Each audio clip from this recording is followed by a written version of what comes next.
Hello everyone, welcome back. मैं हूं राघवेंद्र, आपका मेंटोर।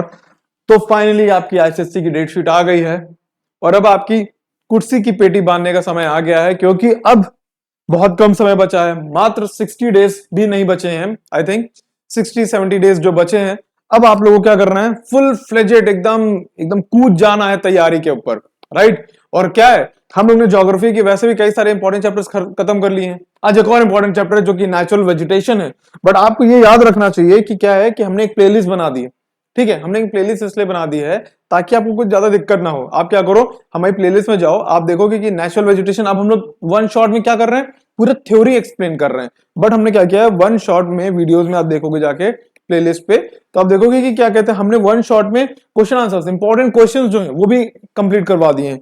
तो एक तरीके से क्या है, आपकी होलसम तैयारी करवाने के लिए एकदम हम लोग ने क्या कर लिए, हम लोग ने तो अपनी कमर की पेटी बांध ली है। अब आपकी बारी है ये, क्योंकि अब लास्ट ऑप्शन है। क्योंकि अब आप लोग ने क्या किया, अगर आप जरा से भी ढीले पड़े तो सोच लीजिए कि मतलब कि बोर्ड्स में वो जो आप लोग, आपका और हमारा सपना है, वो 100 मार्क्स वाला, राइट, वो पूरा नहीं हो पाएगा, राइट। तो उसके लिए अब आप क्या करना पड़ेगा, हमको और आपको साथ में मिलकर पढ़ना पड़ेगा। और इसीलिए हम लोग ने क्या किया है, अभी हम लोग ये चैप्टर्स जब कंप्लीट कर लेंगे तो हम लोग फिर से एक रिवीजन सीरीज लेके आएंगे। वो तो आपके लिए होगी ही होगी। बट अभी अगला जो प्री बोर्ड आने वाला होगा आपका, आई थिंक जनवरी में होगा। एक प्री बोर्ड चल ही रहे होंगे आपके। तो अब देखिए, अब ये करिए आप लोग यही करिए कि आप हमारे वीडियोस को 2-3 बार रिवाइज करिए। जब आप देखेंगे कि जो माइन्यूट माइन्यूट चीजें जो आप बुक में छोड़ रहे थे, वो भी हमारा कवर हो रहा है इससे। प्लस जो क्वेश्चंस हम लोग ने करवाए हैं, अब वो क्वेश्चंस में जब जाएंगे तो आप देखेंगे कि भाई ऐसा कोई क्वेश्चन नहीं बना होगा जो उस चैप्टर से कहीं से भी और अलग से आ जाए। मतलब आप समझ रहे हो ना हम क्या कहना चाह रहे हैं। हम ये कहना चाह रहे हैं कि आपको कुछ नहीं करना है, आपको खाली हमारा वीडियोस देखने हैं और दो मल्टीपल रिविजन करना है। उससे क्या होगा, आपकी 100 मार्क्स की तैयारी की गारंटी हमारी। समझ रहे हैं ना आप लोग। बस आप हम लोग हमारे साथ लगे रहिए और मेहनत करते रहिए। चलिए अब हम लोग क्या करते हैं, इस चैप्टर को शुरू करते हैं, नेचुरल वेजिटेशन। अब पहले हम लोग ये देखिए कि आपके सिलेबस में क्या है। इंपॉर्टेंस ऑफ फॉरेस्ट की बात हो रही है, ठीक है। ये बोला गया है कि भाई आपको इंपॉर्टेंस ऑफ फॉरेस्ट, हम लोग बचपन से जानते हैं फॉरेस्ट क्या होता है, इंपॉर्टेंस क्या होती है। तो ये बहुत ही बेसिक सा क्वेश्चन है। बट क्या है कि कुछ क्वेश्चन जो होते हैं वो बहुत ही बेसिक आते हैं बोर्ड्स में, वो आपको ही पता है, बहुत ही आसान बोर्ड्स के पेपर होंगे। आप परेशान ना होइए, जितना हम लोग ने पढ़ाया है आप उतना पढ़ के जाएंगे, आपको बोर्ड्स में कोई भी क्वेश्चन बाहर का नहीं मिलेगा, गारंटीड है। क्योंकि हमको भी पता है और आपको भी पता है कि 100 मार्क्स क्या है, बहुत ही आसान है। और बोर्ड्स भी आपके लाइफ में एक ही बार आता है, बार बार थोड़ी ना आएगा यार। एक बार दो, एकदम मेहनत करो 2 महीने के लिए, ये बूस्ट मारो, 2 महीने की मेहनत करो और बढ़िया सा रिजल्ट ले आओ। ठीक है, आप खुश, पेरेंट्स खुश, तो हम भी खुश, राइट। तो देखिए, तो नेचुरल वेजिटेशन क्या है, इंपॉर्टेंस ऑफ फॉरेस्ट आएगा। फिर आएगा टाइप्स ऑफ वेजिटेशन कैसी हैं, जैसे tropical evergreen forest, tropical deciduous forest, tropical desert forest, littoral forest and mountain forest. मतलब कि आप देख लो, सिर्फ 1 2 3 4 5, ये 5 टाइप के फॉरेस्ट हैं जो कि वही आपको पढ़ने हैं। और इन्हीं 5 फॉरेस्ट में से 1-2 फॉरेस्ट के ऊपर क्वेश्चन आ जाएगा। और जब आप 2-3 बार रिवाइज कर लोगे तो वो क्वेश्चन बड़ी ही आसानी से आप कर लोगे। ठीक है, चिंता नहीं है, कोई बहुत ही आसान चैप्टर है ये। फिर वही चीज, फॉरेस्ट कंजर्वेशन। देखो, मैंने लास्ट वाले वीडियो में भी, लास्ट वाले चैप्टर में भी मैंने आपको यही बताया था कि आप जो भी चैप्टर देखोगे उसमें एक लास्ट टॉपिक कंजर्वेशन का जरूर है, राइट। आपने क्लाइमेट में देखा क्लाइमेट कंजर्वेशन, वाटर में देखा वाटर कंजर्वेशन, सॉइल में देखा सॉइल कंजर्वेशन, नेचुरल वेजिटेशन में आ गया फॉरेस्ट कंजर्वेशन। मतलब कंजर्वेशन के ऊपर एक क्वेश्चन इन सारों में से कोई एक आएगा। और हम हर चैप्टर में, हर वीडियो में देखोगे लास्ट में कंजर्वेशन के ऊपर चैप्टर एक टॉपिक दे देते हैं और उसमें 4 पॉइंट्स दे देते हैं, जिसको आप रिवाइज करके याद कर लो, वही 4 पॉइंट लेकर आना, आपके मार्क्स आ जाएंगे। ठीक है, तो ये है आपका क्या सिलेबस। अब हम लोग शुरू करते हैं कि what is natural vegetation, right. A plant population that has evolved naturally. सबसे इंपॉर्टेंट वर्ड क्या है, नेचुरली। मतलब वो प्लांट पॉपुलेशन जो नेचुरली कहीं पे उग गई है। ठीक है, आपने जाके सीड्स नहीं डाले, मतलब वो नेचुरली उगाई है। ठीक है, without any assistance of human is refers to, देखो क्या लिखा, विदाउट एनी असिस्टेंस, आपकी और हमारी किसी बिना मदद के कोई भी पेड़ उग जाए, कहीं पे प्लांटेशन हो जाए, तो उसको नेचुरल वेजिटेशन बोले। क्यों, क्योंकि नेचुरली हो रही है, सिंपल, राइट। अब for a long period of time they have also been unaffected by humans, और उनको बहुत समय तक क्या हो, ह्यूमंस ने कोई भी इफेक्ट ना किया हो। मतलब जाके वहां पे लकड़ियां उंगलियां ना काटी हो तो वो भी नेचुरल वेजिटेशन का ही पार्ट हो जाएगा ना। This is what we refer to the virgin vegetation, है ना। इसको क्या बोलते हैं हम लोग, वर्जिन वेजिटेशन बोलते हैं, ऐसा वेजिटेशन जो भी untouched, right. Cultivated fruits and crops as well as orchard are also considered vegetation. अब देखिए वेजिटेशन का मतलब क्या है, जहां पे पेड़ हो वेजिटेशन, ठीक। तो अब आपने घर के बाहर क्या कहते हैं पौधे लगाए तो वो भी वेजिटेशन का पार्ट हो जाएगा, बिल्कुल हो जाएगा, बट वो नेचुरल वेजिटेशन का पार्ट नहीं होगा, समझो ना। नेचुरल वेजिटेशन में एक वर्ड हम लोग ने सबसे शुरुआत में पढ़ा है क्या, इवॉल्व नेचुरली, मतलब ऐसा प्लांट पॉपुलेशन जो नेचुरली हो जाए, उग जाए, वही है आपका क्या, नेचुरल वेजिटेशन। वही कह रहे हैं कि आप कल्टीवेटेड फ्रूट्स की बात करो, ठीक है, क्रॉप्स की बात करो, एज वेल एज ऑर्चिड्स की बात करो, जो कि आप देखोगे कि क्या है, वेजिटेशन का पार्ट है, बट वो नेचुरल वेजिटेशन नहीं है। प्लांट्स फ्रॉम स्पेसिफिक एरिया और time period are referred to as flora. अब आप लोगों ने सुना होगा फ्लोरा फौना। फ्लोरा क्या होता है, एक पर्टिकुलर एरिया में जो प्लांट पॉपुलेशन होती है, फ्लोरा फ्लावर से आप समझ लो फ्लोरा याद हो जाएगा, ठीक। तो एक पर्टिकुलर एरिया में जो प्लांट पॉपुलेशन पाई जाएगी उसको बोलेंगे वहां का फ्लोरा, और उस पर्टिकुलर एरिया में जो जानवर पाए जाएंगे, एनिमल्स पाए जाएंगे, वो वहां का फौना हो जाएगा, सिंपल, ठीक है। इसको बोलते हैं फ्लोरा फौना, है ना। फिर climate, soil and topography are the major factors that influence the natural vegetation of a place. याद रखिएगा हम लोग इसलिए पढ़ा है, मैं कह रहा था आपको शुरुआत से क्या, कि भाई सारे ज्योग्राफी के चैप्टर्स क्या होते हैं, एक दूसरे से कनेक्टेड होते हैं। हम लोग ने पहले भी पढ़ा था, अभी भी वही पढ़ रहे हैं क्या, कि क्लाइमेट हो, सॉइल हो, वेजिटेशन हो, और उन सबसे जुड़ा हुआ पॉपुलेशन हो, ठीक है, उन सबसे जुड़ा एग्रीकल्चर हो, वो सब आपस में क्या है, एक दूसरे से लिंक्ड है, ठीक है। जैसे कि अगर कहाँ का क्लाइमेट कैसा है, मान लो एक जगह है, तुम जहां रह रहे हो या आप जहां रह रहे हो, तो वहां पे क्या है कि एक ऐसी जगह है जहां पे बहुत बारिश होती है, तो कॉमन सेंस है वहां पे वैसे पेड़ होंगे जो जिसको पानी बहुत चाहिए होगा, राइट। जो उनको पानी बहुत कम चाहिए वहां के खराब हो जाएंगे, क्यों, एक्स्ट्रा पानी की क्या जरूरत है, ठीक है। फिर वहां पे जहां पे पानी बहुत होगा वहां पे आपकी देखोगे पॉपुलेशन भी रह रही होगी, ठीक है। फिर जहां पे लोग, जहां पे बहुत बारिश हो रही होगी तो आप देखोगे वहां का खाना भी अलग होगा, क्यों, क्योंकि आपको पता है जहां पे बहुत बारिश हो रही है वहां मॉइस्चर बहुत होगा, तो वहां पे खाना क्या होगा, जल्दी जल्दी खराब होना शुरू हो जाएगा, क्यों, मॉइस्चर की वजह से बैक्टीरिया बैठना शुरू हो जाएंगे। तो ऐसा खाना यूज होगा जिसमें कम बैक्टीरिया हो, ये कम बैक्टीरिया बने, या फिर ऐसा होगा कि आप एक बार खाओ फिर दोबारा वहां पे खाना ही ना खाओ। यानी कि आप देख रहे हो कि नहीं, कि क्लाइमेट हो, ठीक है, वो उस जगह की कैसे पूरी ज्योग्राफी बदल देता है, वहां के लोगों का रहन सहन बदल देता है ना। उसी तरीके से क्लाइमेट ही कैसे बदल देता है, ये वहां की नेचुरल वेजिटेशन कैसी होगी, मतलब वहां पे कैसे पेड़ पौधे होंगे। बारिश बहुत ज्यादा हो रही है तो भाई कॉमन से, जब बहुत बारिश हो रही है पेड़ बहुत पानी पिएंगे, बहुत पानी पिएंगे तो हमेशा एवरग्रीन रहेंगे, एकदम जिसको बोलते क्या, ट्रॉपिकल एवरग्रीन फॉरेस्ट। अब भाई बारिश ही नहीं हो रही, बिल्कुल बारिश नहीं होगी तो क्या होगा, जब बारिश ही नहीं होगी तो पेड़ों को पानी नहीं मिलेगा, तो पेड़ कैसे हो जाएंगे, सूख जाएंगे, सिंपल, है ना। अभी देखो हम आपको पढ़ा रहे हैं, अब आपके दिमाग में जा रहा है, तो इससे क्या होगा, जितना आपके दिमाग में जाएगा उतना आप लिखोगे, है ना। जितना इन उतना आउट, तो जितना पानी जाएगा उतना बढ़िया पेड़ होगा, उतना अच्छा आपका रिजल्ट होगा। उसी तरीके से वो क्या है, वो डेजर्ट हो गया, डेजर्ट एरिया हो जाएगा जहां पे कम बारिश होगी। तो main climatic factors are rainfall and temperature. सबसे इंपॉर्टेंट क्या है, rainfall and temperature. The amount of annual rainfall has a great bearing on the type of vegetation. सबसे इंपॉर्टेंट लाइन है ये, क्या, कि भाई जहां पे जैसी भी टेम्परेचर और क्या होगा, रेनफॉल होगी, वो वहां का वेजिटेशन वैसे हो जाएगा। जैसे हम बोलते हैं जब 200 सेंटीमीटर से अबव बारिश होगी तो उसको क्या बोलते हैं, वहां पे ट्रॉपिकल एवरग्रीन फॉरेस्ट होंगे, ठीक है। फिर 200 से 100 के बीच में होगा तो उसको क्या बोलते हैं हम लोग, वहां पे डेसिडुअस हो जाएगा, डेसिडुअस फॉरेस्ट आ जाएंगे, ठीक है। जब 75 से लेस होगा, ठीक है, तो वहां पे क्या हो जाएगा, वहां पे आपका डेजर्ट, डेजर्ट वेजिटेशन आ जाएगा। तो समझ रहे हो कि नहीं, कि ये भाई रेनफॉल डिफाइन कर रही है, कि भाई बारिश डिफाइन कर रही है कि वहां पे पेड़ कैसे होंगे, ठीक है। तो आप समझ जाइए, ये समझ लीजिए कि भाई बारिश बहुत इंपॉर्टेंट फैक्टर प्ले करती है रोल, ठीक है। फिर आगे देखते हैं, ये है कुछ टाइप ऑफ फॉरेस्ट। याद करिए हम लोग ने क्या किया है, जब इंपॉर्टेंट क्वेश्चन सीरीज करी थी तो उसमें सारे इंपॉर्टेंट क्वेश्चन ये कर रखे हैं, ठीक है। तो आपको चिंता करने की जरूरत नहीं, आप यहां देखो 2-3 बार पढ़ो, उसके बाद उधर तुरंत क्वेश्चंस देखो जाके, प्लेलिस्ट बना रखी है आपके लिए, सारा काम आपके लिए पूरा सहूलियत वाला कर दिया गया है, क्या, कि आप जाइए आप प्लेलिस्ट में उठाइए, चैप्टर उठाइए, पहले चैप्टर देखिए, चैप्टर समझ में आ गया, नहीं समझ आया दोबारा देखिए, फिर उसके बाद इंपॉर्टेंट क्वेश्चंस पे जाइए, फिर इंपॉर्टेंट क्वेश्चंस को 2-3 बार देखिए, आपका पूरा चैप्टर। अब फिर अभी हम लोग पीवाईक्यू करेंगे, तो पीवाईक्यू में भी क्या होगा, आपकी पूरी प्रिपरेशन हो जाएगी खत्म, राइट। आप मतलब कि आप समझ लो, अगर आप जिस तरीके से मैं पढ़ा रहा हूं, तो आप जनवरी 1 में अगर आप लोगों ने लगातार पढ़ना शुरू किया, तो जनवरी 1 तक आपको पूरा ज्योग्राफी खत्म हो जाएगा, समझ रहे हो कि नहीं। अगर ये इसको मल्टीपल रिवीजन किया, तो जनवरी 1 अगर आप मतलब न्यू ईयर के टाइम पे अगर आप पूरा ज्योग्राफी खत्म कर दे रहे हो, तो बाकी सब्जेक्ट को आराम से ध्यान टाइम दे दोगे। बट अभी आपको क्या करना है, बहुत फोकस करना है एकदम। अब आप लोगों को टाइम वेस्ट करने का टाइम नहीं है, आप लोगों के पास टाइम वेस्ट करने का भी टाइम नहीं है, समझ रहे हो कि नहीं।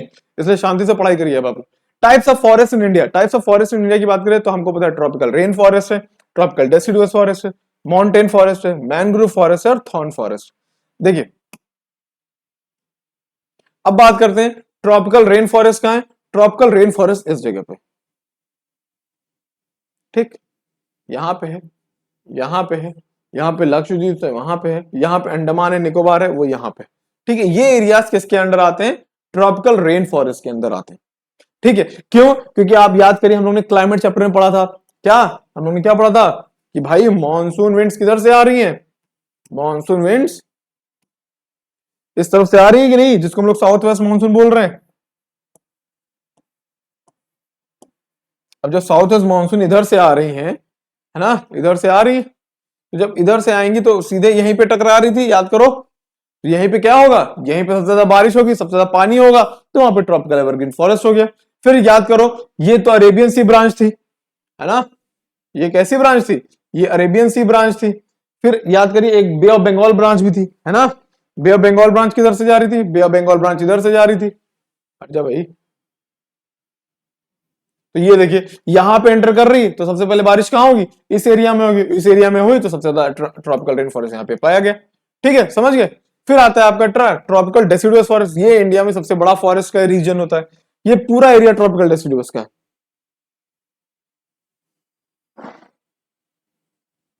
देख रहे हैं आप कितना बड़ा एरिया ट्रॉपिकल डेसिडुअस के पास, ठीक है। फिर माउंटेन फॉरेस्ट, माउंटेन फॉरेस्ट कहां है, ये आपको पता है, यहाँ पे क्या है, हिमालयाज है, तो कॉमन सेंस से आपको माउंटेन फॉरेस्ट कहां मिलेगा, इस जगह पे मिलेगा, ठीक है। फिर आपका आता है मैंग्रोव फॉरेस्ट, मैंग्रोव कहां होते हैं, मैंग्रोव होते हैं सी कोस्ट पे, आप देखिए हर सी कोस्ट पे आपको मैंग्रोव फॉरेस्ट मिल जाएगा, ठीक है। फिर आता है थॉर्न फॉरेस्ट, और कॉमन सेंस से भाई थॉर्न फॉरेस्ट कहां होगा, जहां पे बारिश नहीं होगी वहां पे थॉर्न फॉरेस्ट होगा।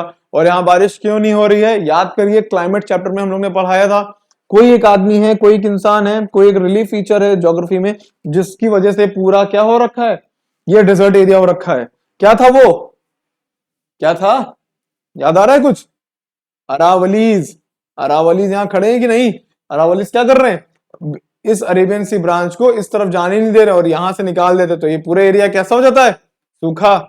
याद है, रिविजन कर रहे हैं कि नहीं आप लोग, ठीक है। तो आप लोगों को पता चल जाएगा, इसीलिए कह रहे थे कि हर चैप्टर क्या है, कनेक्टेड है, और इसीलिए हम लोगों ने क्या किया, हर चैप्टर को लाइन वाइज पढ़ाना शुरू किया है, कि जो सबसे इंपॉर्टेंट है उसके बाद क्या हो, उससे जो लिंक है, उससे जो लिंक है, उससे लिंक। अभी हम ये एकदम पढ़ा देते कि यहाँ पे अरावलीज है, आपको समझ ही ना आता, अरावलीज की वजह से बारिश नहीं होती, ये समझ ही ना आता, बट हम लोगों ने क्लाइमेट चैप्टर में क्या कर दिया है, खत्म कर दिया है, समझा दिया है कि भाई अरावलीज की वजह से क्या है, इस तरफ बारिश ही नहीं होगी, तो कॉमन सेंस, जब बारिश नहीं होगी तो थॉर्न डेजर्ट हो जाएगा, सिंपल। जब वो समझ में आ गया तो ये अपने आप मतलब आपको समय भी नहीं लगेगा समझने में, ऐसे समझ जाओगे मिनटों में, समझ रहे। चलिए अब आता है importance of forest. Importance of forest की बात करें तो trees provide a natural habitat, ठीक है। ट्रीज क्या करते हैं, नेचुरल हैबिटेट प्रोवाइड करते हैं, किसको, कॉमन सेंस है, जानवरों को, है कि नहीं। तो forest provide sustainable environment for survival of millions of animals, ठीक है, is home to several species including snakes, turtles, crocodiles, insect, मतलब आप समझ लो ना कि बहुत लोग रह रहे होते हैं, आपको पता है ना फॉरेस्ट में मिलियंस ऑफ एनिमल्स रहते हैं। तो फॉरेस्ट क्या कर रहा है, फॉरेस्ट हैबिटेट प्रोवाइड कर रहा है, खाली क्या है वो, आप सिंपल पेड़ नहीं बोल सकते हो ना उसको, आप वो क्या कर रहे हो, घर है वो जंगल में, ठीक है। फिर क्या है, forest as a watershed region, watershed region याद करिए हम लोग ने क्या किया था, वाटर से रिलेटेड वाटर रिसोर्स चैप्टर में हम लोग ने पढ़ा था, वाटर मैनेजमेंट वाला पढ़ा था ना, रेन वाटर हार्वेस्टिंग, वैसे कुछ फॉरेस्ट भी करता है, कैसे, the forest based water table, river, stream and lakes, a critical source of water. Forest based जो वाटर टेबल होगी, देखना क्या करता है, फॉरेस्ट की प्रॉपर्टी क्या होती है कि वो सारा पानी रोक के रखता है। क्यों? क्योंकि उसकी रूट्स ने क्या कर रखा है, सारी सॉइल को पकड़ के रखा है ना। The green cover preserves the water reserve from the sun radiation. The Amazon forest is home to the world's largest watershed and river system. ठीक है, मतलब आप समझ लो ना कि अगर हम बात करें फॉरेस्ट की, तो फॉरेस्ट क्या करता है, ऊपर से पूरा कवर रहता है, नीचे नहर बह रही, तो ऊपर जो सन का वजह से जो इवेपोरेशन था वो भी खत्म हो जाता है, इवेपोरेशन भी बहुत कम होता है। तो एक तरीके से क्या है, आपका फॉरेस्ट एक वाटरशेड भी करता है, वाटर को बचा भी रहा होता है। ठीक है, वाटर को कैसे वो क्या करे, शेड प्रोवाइड करे। आप ये समझ लो कि वाटर को इवेपोरेट, खराब वेस्ट होने नहीं देगा, वो रोक के रखेगा। फिर आता है forest to support biodiversity. Biodiversity का मतलब क्या होता है, टाइप ऑफ स्पीशीज जो रह रही हैं एनिमल्स की, उसको बायोडाइवर्सिटी बोलते हैं। टाइप्स ऑफ स्पीशीज खाली एनिमल की नहीं, आप प्लांट की भी बोल सकते हो, ठीक है, या बैक्टीरिया की बोल सकते हो, सब बायोडाइवर्सिटी का ही पार्ट है। मतलब कैसे डाइवर्स है हमारी बायोग्राफी, है कि नहीं, समझ रहे हो कि नहीं, कि देखिए globally around 90% of species including various plant and animals thrive in forest. World की जो 90% स्पीशीज ऑफ प्लांट एनिमल है वो कहाँ है, फॉरेस्ट में। आपको कितने फॉरेस्ट के ट्रीज होंगे जो आपको कभी पढ़े ही नहीं होंगे, कभी आपको पता ही नहीं होगा, बट वो आराम से फॉरेस्ट में है।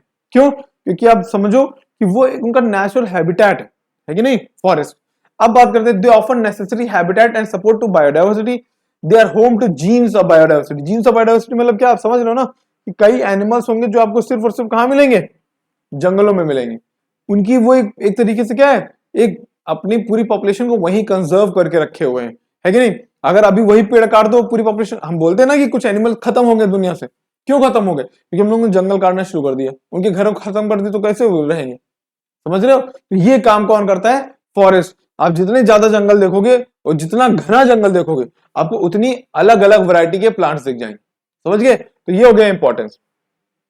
फिर क्या है, forest to enrich the soil. अब देखिए फॉरेस्ट का काम खाली आपको क्या कहते हैं, बचाना है पानी, वो सॉइल को भी क्या कर रही है, एनरिच करती है। एनरिच मतलब सॉइल की जो फर्टिलिटी है, सॉइल के जो न्यूट्रिएंट्स है वो भी बढ़ाती है। कैसे?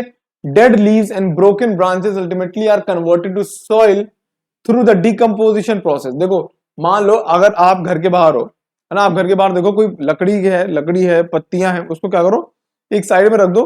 कुछ टाइम बाद देखोगे वो मिट्टी, अगर मिट्टी पे रखे हो तो कुछ टाइम बाद देखोगे वो वहीं पे क्या होगा ना, सड़ना शुरू कर जाएगी, डिकम्पोज हो जाएगी, और फिर क्या होगा, वो सॉइल के अंदर मिल जाएगी। तो वो प्लांट और लकड़ी की जो न्यूट्रिएंट्स है वो क्या हो गए, उसी सॉइल में क्या हो गए, ऐड हो गए। समझ रहे हो कि नहीं।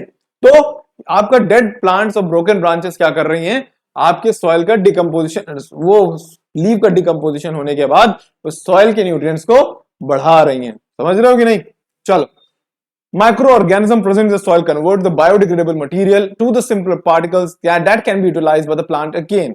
मतलब जो माइक्रो ऑर्गेनिज्म है वो क्या कर रहे हैं, सॉइल्स में, सॉइल के अंदर वो जो प्लांट्स हैं, लीव्स हैं, उनको डिकम्पोज करके उनके न्यूट्रिएंट्स को क्या कर रही हैं, सॉइल में मिला रही हैं, जो कि आगे चल के प्लांट वापस से क्या करेगा, यूज करेगा। ठीक है, चल। Forest to regulate water cycle. याद रखिए फॉरेस्ट बहुत ही इंपॉर्टेंट रोल प्ले करता है, किसमें, बारिश में भी, है कि नहीं। जहां पे बहुत फॉरेस्ट होंगे वहां पे बहुत बारिश होगी। उसका रीजन क्या है, आपको पता है कि जो फॉरेस्ट, जो पेड़ होता है वो क्या करता है, पेड़ से ट्रांसपायरेशन होता है, ट्रांसपायरेशन होता है, एक तरीके से इवेपोरेशन ऑफ वाटर, है कि नहीं। वो क्या करता है, ह्यूमिडिटी बढ़ाता है। एक जैसे मान लीजिए इस पर्टिकुलर एरिया में खूब जंगल है, तो क्या होगा, वो यहाँ की ह्यूमिडिटी बढ़ा देगा, और ह्यूमिडिटी बढ़ाने के बाद, ह्यूमिडिटी काम ही क्या होता है, बारिश करवाना, वहां पे बारिश हो जाएगी। कोई बादल आया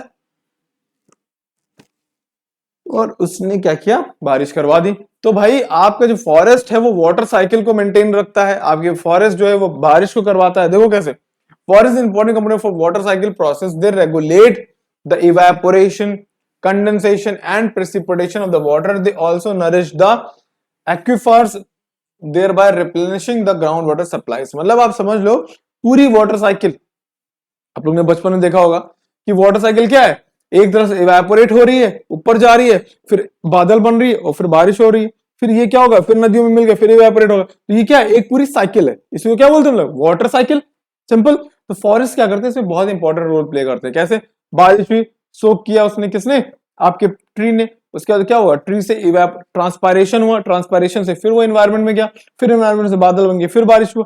ट्री भी क्या करते हैं, ये प्रोसेस में पार्ट लेते हैं, समझ रहे हो कि नहीं। तो ये हो गया forest to purify the air. और सबसे इंपॉर्टेंट काम क्या होता है फॉरेस्ट का, आपकी प्योरिफिकेशन ऑफ एयर। खाली ऐसा नहीं है कि भाई वो कार्बन डाइऑक्साइड लेके ऑक्सीजन देके अपना काम खत्म कर रहा है, वो उस पर पूरे एरिया के क्या कर रहा है, प्योरिफिकेशन भी कर रहा है। उस एरिया में जो आपके छोटे छोटे पार्टिकल्स होंगे, डस्ट पार्टिकल्स होंगे, उनको रोक देते हैं। जैसे आपका ये घर है, जैसे मैं आपका घर हूं और ये मेरे घर के आगे क्या है, पेड़ लगा हुआ है। तो जब भी कोई मान लीजिए धूल धक्कड़ आ रहा है, धूल आ रहा है, उसमें क्या होगा, डस्ट पार्टिकल्स होंगे, तो क्या होगा, पेड़ अपने पास ट्रैप कर लेगा और मुझ तक क्या होगा, क्लीन एयर आएगी। तो पेड़ की एक अच्छी प्रॉपर्टी क्या होती है, वो क्या करता है, एयर को प्योरीफाई कर देता है, ठीक है। और बाकी वो फोटोसिंथेसिस करता है, आपको ही पता है कि वो क्या करता है, कार्बन डाइऑक्साइड लेता है, ऑक्सीजन दे देता है। It's a critical function of plant to generate food energy. Plants, shrubs, trees absorb carbon dioxide from the atmosphere during the daytime release. According to an acre of mature trees can provide oxygen to 18 people. मतलब समझ रहे हो कि नहीं, अगर एक एकड़ में आप देखोगे कि मैच्योर ट्रीज लगे हुए हैं तो वो ऑक्सीजन प्रोवाइड कर देते हैं 18 लोगों के लिए। समझ रहे हो कि नहीं, ये पेड़ की क्या होती है, काम होता है, ठीक है। ये तो आपका खाली इसमें क्या लिखा है, यहाँ पे आपको खाली ऑक्सीजन के बारे में बताया, बट अगर आप जानोगे तो एयर फिल्टर्स का भी काम करते हैं कौन, आपके फॉरेस्ट। अब आता है कभी कभी ऐसे क्वेश्चंस आ जाते हैं, what are the functions of forest, ठीक है। उसमें क्या होता है, ऐसे बोल देते हैं प्रोटेक्टिव फंक्शन क्या है, ठीक है, प्रोटेक्टिव फंक्शन क्या है, प्रोडक्टिव फंक्शन क्या है, ठीक है, रेगुलेटरी फंक्शन क्या है, और एसेसरी फंक्शन क्या है। ऐसे क्वेश्चंस पूछ लेते हैं। कुछ नहीं है, जो भी हम लोग पढ़ के आ रहे हैं बस उसी का क्या है, उसका शॉर्ट फॉर्म, उसका एक हेडिंग दे दिए बस, और कोई इसमें और कुछ नहीं है, ठीक है। एक सेकंड रुकिए।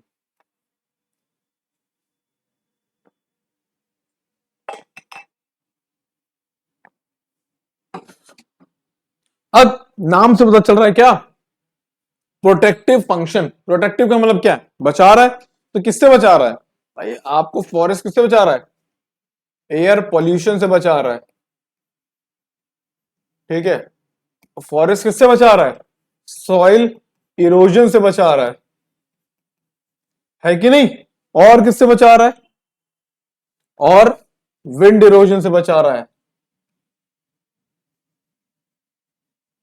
कि नहीं। तो ये क्या है, ये कुछ प्रोटेक्टिव फंक्शंस है। सॉइल इरोजन से कैसे बचा रहा है, आपको बता चुके हैं। सॉइल इरोजन से कैसे बचाता है वो, प्लांट्स क्या करते हैं, अपने जो उनके रूट्स हैं वो क्या करते हैं, उस रूट्स की मदद से वो वहां की सॉइल को क्या करते हैं, पकड़ के रखते हैं। उसको पकड़ने की वजह से क्या होगा, उसको पकड़ने की वजह से क्या होगा कि बारिश जब होगी तो वो रूट्स के पकड़ने की वजह से वो सॉइल क्या होगी, उसके साथ इरोड नहीं होगी, वो सॉइल बची रह जाएगी। तो टॉप सॉइल को बचाते हैं कौन, फॉरेस्ट, ठीक है। एयर पोल्यूशन से कैसे बचाते हैं, जस्ट अभी इससे पहले वाले टॉपिक में समझा था कि एयर पोल्यूशन, एयर फिल्टर का काम करते हैं लोग, ठीक है। दूसरा काम क्या है, प्रोडक्टिव। अब प्रोडक्टिव में नाम पता चल रहा है क्या, प्रोडक्ट। आप ये समझो कौन से प्रोडक्ट्स मिल रहे हैं कहां से आपको, फॉरेस्ट से। क्या क्या मिलता है, आपको पता है कि लकड़ी मिलती है, टिम्बर, ठीक है। आपके घर में जो फर्नीचर है वो क्या है, टिम्बर। और क्या मिलता है आपको, आपको मेडिसिनल प्लांट्स मिलते हैं, ठीक है। आपको एडिबल प्लांट्स मिलते हैं, कई आप पौधे खा सकते हो, ठीक है, प्रोडक्ट्स मिल रहे हैं, ठीक है। और क्या मिलता है, फ्रूट्स मिलता है, वेजिटेबल्स मिलता है, और क्या मिलता है, फ्यूल, है कि नहीं, फ्यूल, लकड़ी जलाते हैं कि नहीं गांव वाले, तो प्रोडक्ट्स ये सब है। अब रेगुलेटिव फंक्शन, क्या रेगुलेट कर रहा है, मतलब किस चीज को वो कंट्रोल कर रहा है। तो किस चीज को कंट्रोल करता है, आप देखो CO2 और ऑक्सीजन के बैलेंस को कंट्रोल कर रहा है।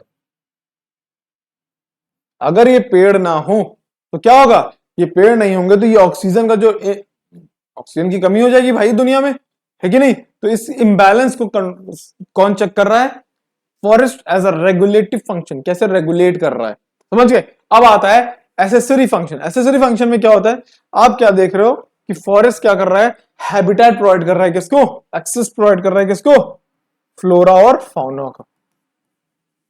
हैबिटेट किसको प्रोवाइड कर रहा है, फ्लोरा एंड फौना। तो आप समझ जाइए कि अभी हम लोगों ने इंपॉर्टेंस पढ़ा था, उसी इंपॉर्टेंस का क्या है, उसी इंपॉर्टेंस को इन्होंने क्या किया, शॉर्ट फॉर्म में बना दिया है। तो ऐसे क्वेश्चंस भी आ सकते हैं कि मतलब कि आपका क्या प्रोडक्टिव फंक्शन क्या, प्रोडक्टिव फंक्शन क्या, रेगुलेटिव फंक्शन क्या, एसेसरी फंक्शन क्या, तब भी आप वही लिखोगे जो भी हम लोग पढ़ रहे थे, ठीक है। अब आगे क्या है, आगे टाइप्स ऑफ नेचुरल वेजिटेशन हम लोग पढ़ चुके हैं कि हम लोग को 5 टाइप के नेचुरल वेजिटेशन पढ़नी है। पहला क्या है?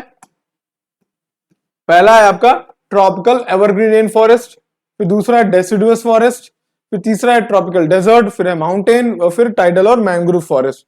ठीक है, ये हो गया। इसी को कभी कभी लिटोरल फॉरेस्ट भी बोलते हैं। ठीक है, कंफ्यूज मत होना, लिटोरल फॉरेस्ट। ठीक है, लिटोरल फॉरेस्ट भी बोलते हैं। तो एक तरीके से क्या है, 5 टाइप के नेचुरल वेजिटेशन हैं जो कि हम लोग इस बार पढ़ेंगे और आपके सिलेबस में इन्हीं 5 में से किसी एक में से आ जाएगा। समझ रहे हैं आप लोग? चलिए, अगर आपको मतलब कि अगर ये पीडीएफ चाहिए होगी तो कहां मिलेगी आपको पता है? कहां मिलेगी आपको पता है कि ये आपको डिस्क्रिप्शन में मिल जाएगा और आप हमारे ऐप से इसको फ्री में डाउनलोड कर सकते हो और आप इसका प्रिंट आउट करवा के मल्टीपल रिवीजन करिए, सब आपके लिए। ठीक है, चलिए अब आता है ट्रॉपिकल एवरग्रीन फॉरेस्ट और रेन फॉरेस्ट। अब देखो नाम से पता चल रहा है क्या, एवरग्रीन, ऐसा फॉरेस्ट जो हमेशा क्या रहे, ग्रीन रहे, है ना। तो क्या है इसकी क्लाइमेटिक कंडीशन, क्या है यहाँ की बारिश कैसी होगी, 250 सेंटीमीटर से ज्यादा बारिश हो रही होगी, मतलब बहुत बारिश हो रही होगी। फिर एनुअल टेम्परेचर जो होगा वो 25 से 27 डिग्री सेल्सियस के बीच में होगा। ठीक है, क्लाइमेटिक कंडीशंस पूछ लेते हैं कि भाई ट्रॉपिकल एवरग्रीन फॉरेस्ट की क्लाइमेटिक कंडीशंस बताओ। तो हमने क्लाइमेटिक कंडीशन के 4 पॉइंट बना दिए। अब उन चारों पॉइंट को याद कर लो, आपको बुक खोलने की जरूरत ही नहीं है भाई, उसी 4 पॉइंट को याद कर लो, लिखाओ, मिल जाएंगे मार्क्स। ठीक है, फिर क्या आता है, एवरेज ह्यूमिडिटी जो होती है वो 77% से ज्यादा होती है और हमेशा अक्सर देखोगे 90% के आस पास होती है या 90 से 100 की होगी, क्योंकि वहां बारिश होना है और जब तक 100% नहीं होगा बारिश नहीं होगी। तो वही चीज है कि एवरेज एनुअल ह्यूमिडिटी जो है वो 77% से ऊपर रहेगी। Plus dry season distinctly short, मतलब अब आप ही को पता है कि भाई उसका एवरग्रीन फॉरेस्ट जहां पे हमेशा क्या हो रही है, बारिश हो रही है। जब हमेशा बारिश हो रही है तो ड्राई सीजन कैसा होगा, बहुत ही छोटा सा होगा या बहुत कम समय के लिए होगा। देखिए ये क्या है आपका एवरग्रीन फॉरेस्ट है, सारे पेड़ क्या है आपको नीचे से लेके ऊपर तक सब हरा हरा दिखे, है ना। तो ये क्या है, ये एवरग्रीन फॉरेस्ट। अब देखिए, अब बात करते हैं इसकी कैरेक्टरिस्टिक्स कैसी है एवरग्रीन फॉरेस्ट की। तो पहली चीज, evergreen due to high heat and high humidity the trees of these forest do not shed their leaves together. मतलब ऐसा नहीं है कि आप कि यहाँ की पत्तियां नहीं झड़ेंगी, मगर जैसे आप जहां पे अगर नॉर्थ इंडिया में रहोगे तभी स्प्रिंग आएगा तो आप देखोगे क्या होगा कि जल्दी जल्दी सारी पत्तियां झाड़ देंगे प्लांट्स, ट्रीज एक साथ। एक देखो पूरा पेड़ में कुछ कुछ पत्तियां बची, बाकी सब खत्म। तो यहाँ पे क्या है, यहाँ पे क्योंकि बहुत ही हाई ह्यूमिडिटी है और बहुत हाई हीट है तो एक साथ सारे पत्तियां नहीं गिरती हैं। तो इतनी पत्तियां रहती हैं जितनी गिरती हैं उससे ज्यादा क्या होती नहीं उगाती हैं, तो उससे क्या होता है हमेशा एवरग्रीन लगता है। ठीक है, तो ये हो गया क्या एवरग्रीन वजह से। फिर लोफ्टी मतलब क्या है, बहुत ही हाइट होती है इनकी, कैसे ट्रीज कैसी हैं 45 टू 60 मीटर्स की हाइट पे होते हैं, बहुत लंबे लंबे होते हैं, बहुत हाइट होती है इनकी। ठीक, थिक कैनोपी, ऊपर देखोगे तो यहाँ के प्लांट्स कैसे ऐसे होंगे, जो ऊपर से क्या होंगे, बहुत थिक होंगे।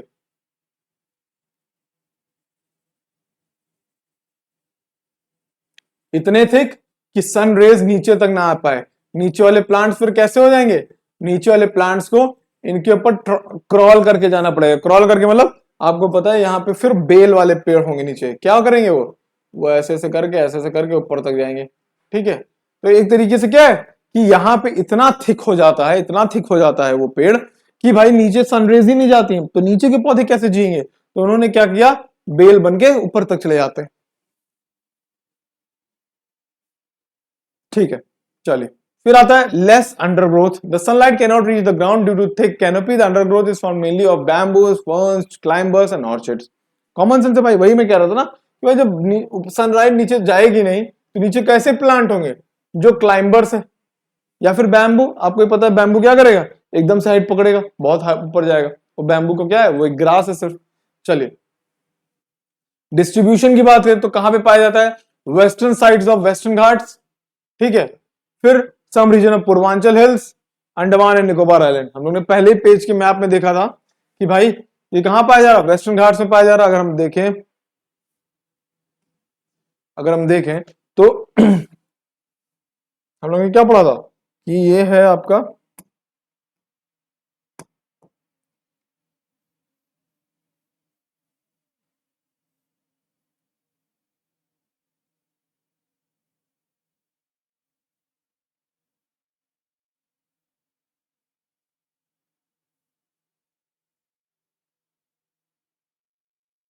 कुछ ऐसा है रफ डायग्राम की बात करें तो देखिए, अगर हम बात करें तो कहां कहां पे बोला इन्होंने, ये बोला है इन्होंने कि भाई ये एरिया, आ जाओ बस हो जाओ भाई, ये एरिया इसको बोलते क्या, वेस्टर्न घाट का वेस्ट, फिर पूर्वांचल हिल्स जिसको नॉर्थ ईस्ट हिमालयस बोलते हैं, और प्लस यहाँ पे अंडमान निकोबार आइलैंड है। तो ये तीन जगह काहे के लिए, ये तीन जगह हैं आपके ट्रॉपिकल एवरग्रीन फॉरेस्ट के लिए। इसको क्या बोलते हैं हम लोग, ये को बोलते हैं वेस्टर्न घाट्स, है ना, वेस्टर्न घाट्स। फिर ये आपका हो गया, अरे भाई हट जाओ, ये हो गया आपका नॉर्थ ईस्ट हिमालयस, ये हो गया आपका अंडमान एंड निकोबार आइलैंड।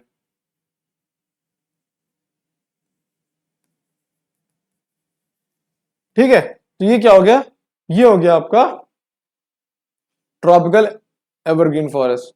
चलिए अब बात करते हैं हम लोग क्या, कि डिस्ट्रीब्यूशन हो गया। अब यहाँ के टिम्बर की बात करें कि यहाँ की लकड़ी कैसी है, तो देखिए लकड़ी क्या है, हार्ड वुड होती है। ठीक है, यहाँ की वुड कैसी होगी, हार्ड वुड होगी।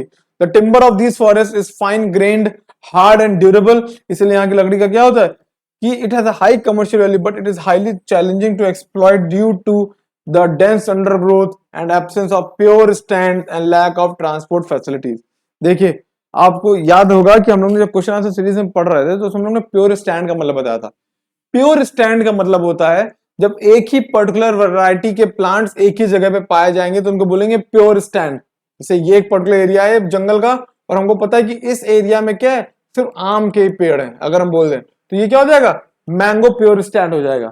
बट आपको भी पता है कि ट्रॉपिकल एवरग्रीन फॉरेस्ट में क्या होता है, ट्रॉपिकल एवरग्रीन फॉरेस्ट बहुत ही ज्यादा डेंस होता है और वहां पे वेराइटीज ऑफ स्टैंड, मतलब कि हर वेराइटी के पेड़ एक साथ होंगे। मतलब एक पेड़ अगर यहाँ आम का है तो हो सकता है 100 पेड़ के बाद आम का पेड़ हो, फिर 10 पेड़ के बाद आम का पेड़ हो। तो यानी कि क्या हो कि आप उसको कमर्शियली, आपको पता है बहुत फायदामंद, बट क्या है कि वो कमर्शियली आप काट नहीं सकते, क्योंकि आपको अब यहाँ काटना पड़ेगा, फिर आपको सारी मशीन लेके जाना पड़ेगा 100 पेड़ दूर, फिर वहां काटना पड़ेगा। तो इसको बोलते हैं कि भाई, इसीलिए हमको पता है कि भाई उनकी वैल्यू बहुत क्या है, कमर्शियल वैल्यू बहुत ज्यादा है, बहुत पैसा मिलेगा, बट हाईली चैलेंजिंग क्यों है। यहां से क्वेश्चन आता है कि why the cutting down of trees in tropical evergreen forest is so challenging, या ये बोल सकते हो कि why since evergreen forest has so much of variety of trees, still why we can't cut the trees from evergreen forest, ये हो सकता है। तो कई तरीके के क्वेश्चन पूछ सकते हैं ना, क्योंकि एवरग्रीन फॉरेस्ट में इतने पेड़ होने के बावजूद क्यों हम वहां से लकड़ियां नहीं लेते हैं, ये भी क्वेश्चन पूछ सकते हैं। तो सबका रीजन सेम है, सबका रीजन ये है कि भाई प्योर स्टैंड है वहां पे, प्योर स्टैंड वहां पे नहीं है, इस वजह से क्या है हम एक साथ सारे पेड़ नहीं काट सकते हैं। ठीक है, चलिए फिर आता है डेसिडुअस फॉरेस्ट। अब डेसिडुअस फॉरेस्ट के लिए रेनफॉल कैसी चाहिए होती है, 100 to 200 सेंटीमीटर। ठीक है, आपको उसके लिए एवरग्रीन फॉरेस्ट के लिए कैसी चाहिए होती थी, 200, 250, 200 से ऊपर जानी चाहिए थी। यहाँ पे 100 से 200 की, यहाँ पे एनुअल रेंज टेम्परेचर क्या होना चाहिए, 27 डिग्री 27 डिग्री सेल्सियस के पास होना चाहिए। एवरेज एनुअल रिलेटिव ह्यूमिडिटी कितनी होनी चाहिए, 60 to 75 डिग्री। अब देखो यही तो है डेसिडुअस। क्या होता है डेसिडुअस का मतलब क्या है, ये अपनी पत्तियां एक पर्टिकुलर सीजन में गिरा देगा, झाड़ देगा। ठीक है, अब कैरेक्टरिस्टिक्स की बात करें तो these trees drop there leaves during the spring and early summer when the sufficient moisture is not available. जब उनको पता है कि भाई अब बारिश अभी आने में टाइम है और देखेंगे कि मॉइस्चर नहीं, ह्यूमिडिटी नहीं है, तो क्या करेंगे, वो अपनी पत्तियां गिराना शुरू कर देंगे। ठीक है, the general appearance is bare in extreme summer. ठीक है, आप देखोगे कि एकदम कुछ एक भी पत्तियां नहीं दिखेंगी, कब, ये अप्रैल मई के टाइम पे। अब बात करें tropical moist deciduous forest present irregular top story, मतलब कि इसमें क्या है कि आप देखोगे इररेगुलर टॉप स्टोरी का मतलब क्या है कि कहीं उनकी हाइट बहुत ज्यादा है, कहीं उनकी हाइट बहुत कम है। अब वो एक पर्टिकुलर जगह पे उसके ऊपर डिपेंड करता है कि वहां पे क्या है, सनलाइट कैसे मिल रही है, वहां पे वो रेनफॉल कैसी हो रही है, उसके ऊपर डिपेंड करता है। ठीक है, heavily buttressed trees and fairly complete undergrowth, मतलब कि क्या है वहां पे, अब ऑब्वियस है कि भाई जब आपको पता फेयरली अंडरग्रोथ का मतलब क्या है कि आप देखो, हम लोग ने क्या पढ़ा था, ट्रॉपिकल एवरग्रीन फॉरेस्ट में अंडरग्रोथ क्या है, बहुत ही हल्की है। क्यों? वहां पे सनरेज नहीं पड़ रही है। बट यहाँ पे क्या है, जब सनरेज नीचे तक आएंगी तो ऑब्वियसली ये नीचे पेड़ उग जाएंगे। तो वही बोल रहे हैं कि नीचे जो है बहुत ही बढ़िया अंडरग्रोथ हो रखी है, ठीक है, पेड़ों की।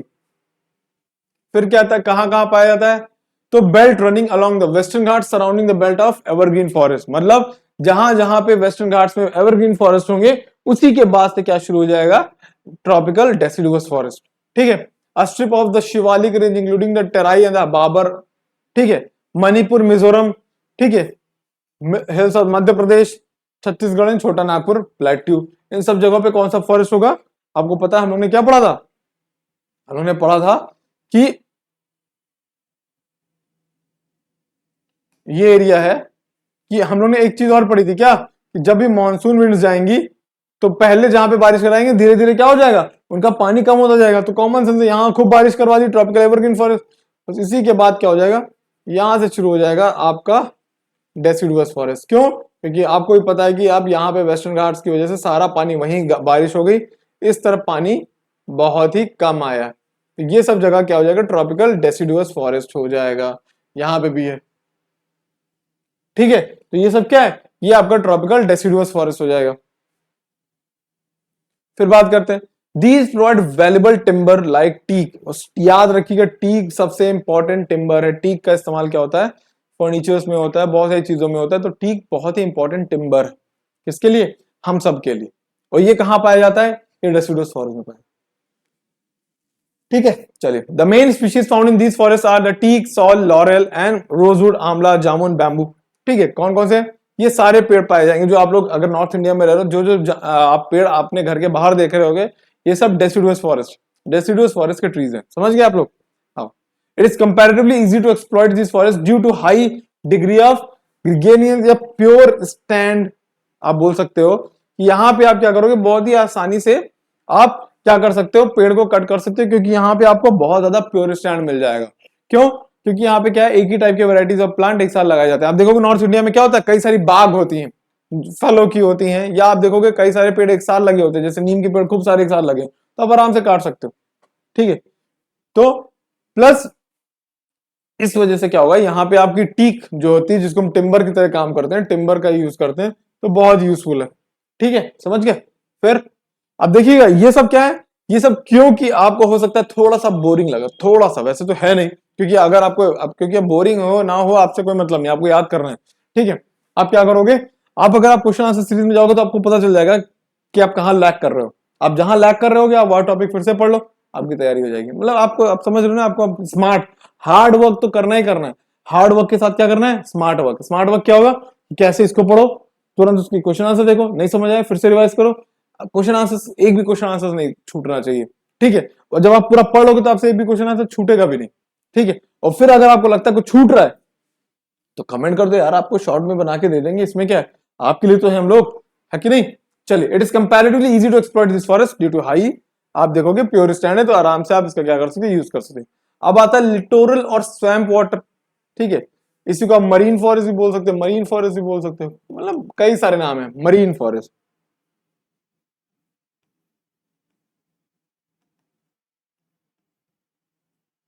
दे can survive growth both in the fresh as well as brackish water. अब लिटोरल और स्वैम्प वाटर कैसा होता है, ये वो फॉरेस्ट है जहां पे जो पेड़ पाए जाएंगे जो फ्रेश वाटर में भी रह लेंगे और क्या रह लेंगे, नमक के पानी में, जिसको ब्रैकिश वाटर बोलते हैं, ठीक है। यानी कि ब्रैकिश वाटर क्या होता है, the brackish water is a mixture of sea water and the fresh water in actually called as brackish water and its salinity ranges from this to this, ठीक है। जो इसके ऊपर चला जाएगा तो बहुत सलाइन हो जाएगा वो, ठीक है। तो एक तरीके से क्या है, जो आपके estuary sorry littoral swamp water forest होंगे, इसमें जो आपके ट्रीज हैं वो देखोगे कि वो क्या है, वो ऐसे ट्रीज हैं जो फ्रेश वाटर में भी रह लेंगे और ब्रैकिश वाटर में रह लेंगे, ठीक है।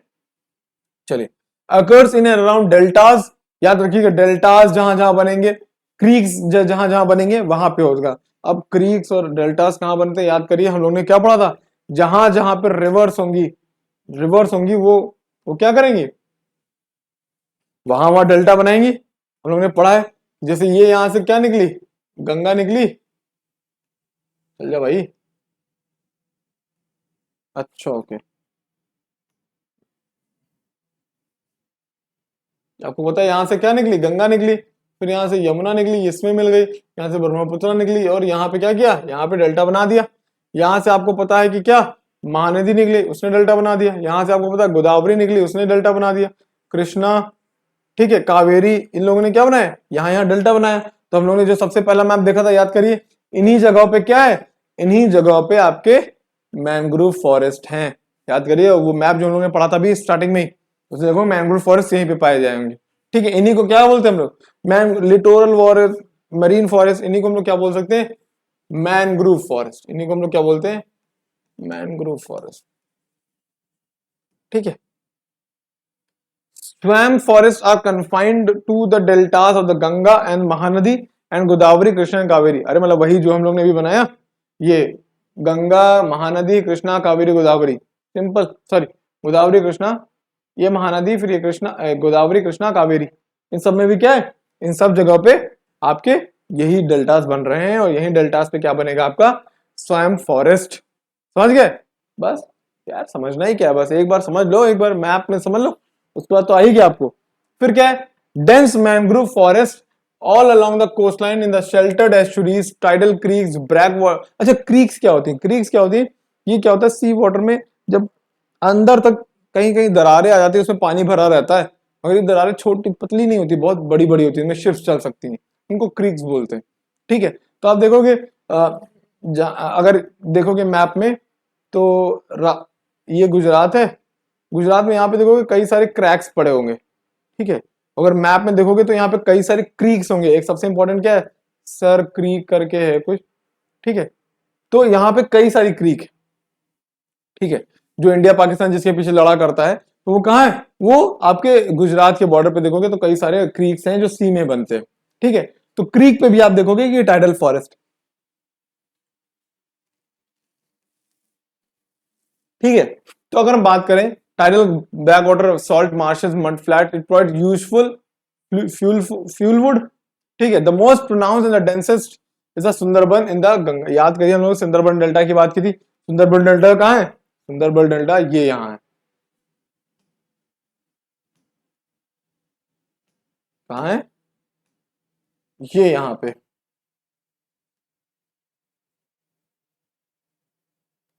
समझ रहे ना, ये क्या है, सुंदरबन डेल्टा।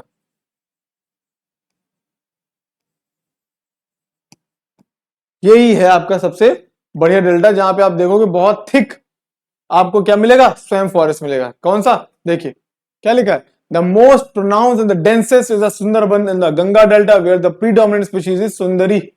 उसी के नाम पे क्या बना, सुंदरबन डेल्टा, उसका नाम रख दिया। समझ गए आप लोग? अब बात करते हैं टिम्बर की, मतलब लकड़ी कैसे मिलेगी। It provides hard durable timber which is used for the construction and building purpose and making boards. मतलब इसकी जो लकड़ी है वो इसलिए इस्तेमाल की जाती है। समझ गए? अब देखिए जैसे ये है आपका क्या, आपका ये आपका टाइडल फॉरेस्ट है, देखोगे पानी भी है और यहीं पे क्या है, खूब सारे पेड़ भी लगे हुए हैं। ठीक, चलिए अब आता है माउंटेन फॉरेस्ट। माउंटेन फॉरेस्ट अच्छा आप लोगों को दिख नहीं रहा होगा बट मैं पढ़ देता हूँ। माउंटेन फॉरेस्ट क्या, ग्रो एट, हाँ अगर ये नहीं भी दिख रहा है तो कोई दिक्कत नहीं, अभी तो मैं पढ़ देता हूँ, बट आप क्या करो, इसकी जब पीडीएफ डाउनलोड करोगे तो ये समझ जाएगा, है ना। वो कुछ गलती हो गई आज, बट वो सही हो जाएगा। बाकी आप जब इसको क्या करेंगे, आप जब इसका पीडीएफ निकालेंगे तो आपको क्या बोलेगा, ये सब हट जाएगा, आप इसका प्रिंट आउट करवा लीजिए और इसको क्या करिए, मल्टीपल रिवीजन करिए एकदम, जब तक एकदम इतनी बार अंडरलाइन करिए, इतनी बार पढ़िए, क्या हो कि आपकी उसमें अंडरलाइन छप जाए, इतना पढ़ लीजिए, समझिए, इतना रिवाइज करिए। याद रखिएगा भाई, मार्क्स उसी के आएंगे जिसने मल्टीपल रिवीजन कर रखा होगा, है ना। अगर मल्टीपल रिवीजन कर रखा है, 3-4 बार रिवाइज कर रखा है, ठीक है, तो फिर आपको कोई दिक्कत नहीं होगी, आराम से मार्क्स आएंगे। कोई अगर आप सोच रहे हो कि भाई वीडियोस तो पड़ी हुई हैं, एग्जाम से जस्ट एक दिन पहले देख लेंगे और हो जाएगा काम, तब तो भाई बहुत मुश्किल हो जाएगा। क्यों? क्योंकि आप इतना सारा कैसे याद करोगे। अभी से अगर आप 2-3 बार देखोगे, 2-3 बार देखोगे चीजों को, तो क्या होगा, वो जनवरी सेकेंड वीक तक क्या होगा, दिमाग में बैठना शुरू कर जाएगा, है ना। और अगर आप सोच रहे हो कि भाई उसी समय पढ़ लेंगे, उसी समय लिखाएंगे, उसी समय सब दे आएंगे, तो भाई फिर क्या मतलब, पूरे साल पढ़ाया ही क्यों जाता है। फिर आप क्या करो, एग्जाम से 1 महीने पढ़ाना शुरू कर दो और फिर क्या करो, निकाल लीजिए एग्जाम। इसलिए कहा जाता है कि भाई शुरुआत से पढ़ो। तो अभी आप क्या करो, अभी आपके पास सही टाइम है, अभी थोड़ा टाइम लगेगा, लाइट चली गई है, ठीक है। अभी आपके पास क्या है, एकदम सही टाइम है, किसके लिए, इन सब चीजों को रिवाइज करने के लिए, है ना। चलिए चलिए यार, अब इसको थोड़ा समय लगेगा। ओके ओके ओके, ठीक है, जब तक खुल रहा है तब तक हम लोग बातें करते हैं। ये कहते हैं, देखिए बहुत ही सिंपल सी बात है। अब आप लोग क्या करो, क्योंकि अब सर पे एग्जाम आ गए, तो अब सब्जेक्ट्स जो जो आपके सबसे ज्यादा इंपॉर्टेंट है, अब उस पर ध्यान दो, है ना। अब जैसे कि हिस्ट्री हो गया, ज्योग्राफी हो गया, मैथ्स हो गया, ठीक है। आप क्या करो कि मतलब कि जो जो PYQs अभी हम लोग वैसे भी जनवरी में डिस्कस करने वाले हैं, ठीक है, तो वो भी आपके लिए क्या करेगा, वो भी आपके लिए फायदा ही है। अभी आप फिलहाल के लिए ये करो कि आप हमारी वीडियोस देखो, है ना। वीडियोस देखोगे तो आपको आई थिंक ज्योग्राफी का सिलेबस तो हम लोग क्या करेंगे, दिसंबर तक खत्म कर देंगे। जनवरी फर्स्ट वीक में आप देखोगे कि भाई एकदम बढ़िया क्या कर रहे हैं हम लोग, एकदम मस्त रिवाइज कर रहे हैं। अरे भाई थोड़ा सा समय लगेगा ब्रो। ये हो गया, चल जाओ चल जाओ, है ना। तो फिर अगर आप देखोगे, फिर आप मतलब 100 मार्क्स पहले होता था कि मतलब कि बहुत समय ये लगता था कि बहुत टफ है टफ है टफ है, बट आप क्या करोगे, जब जब पढ़ना शुरू करोगे ना, हो जाएगा, वो कोई दिक्कत नहीं। कहाँ गया अब ये,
ठीक है ठीक है, यहाँ तो है।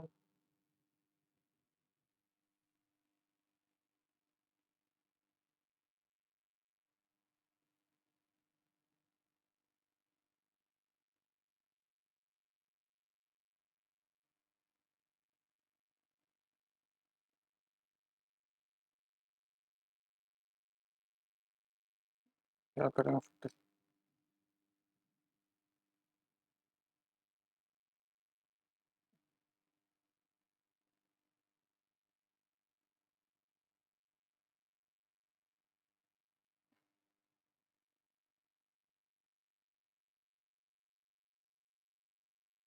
इसमें तो नहीं पढ़ाया जाएगा यार, कहाँ है, सॉरी गाइस। 46 इसे निकालना पड़ेगा कहीं से। बहुत हो गया, चलिए हो गया हो गया।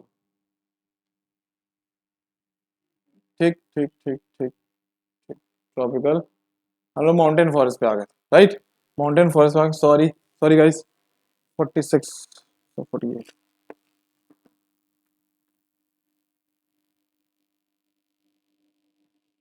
ठीक है चलिए। अब फिर से शुरू करते हैं, है ना। हम लोग बात बात करते हैं माउंटेन फॉरेस्ट की। माउंटेन फॉरेस्ट की अगर बात करें तो ये देखिए, ये किस हाइट पे होगा,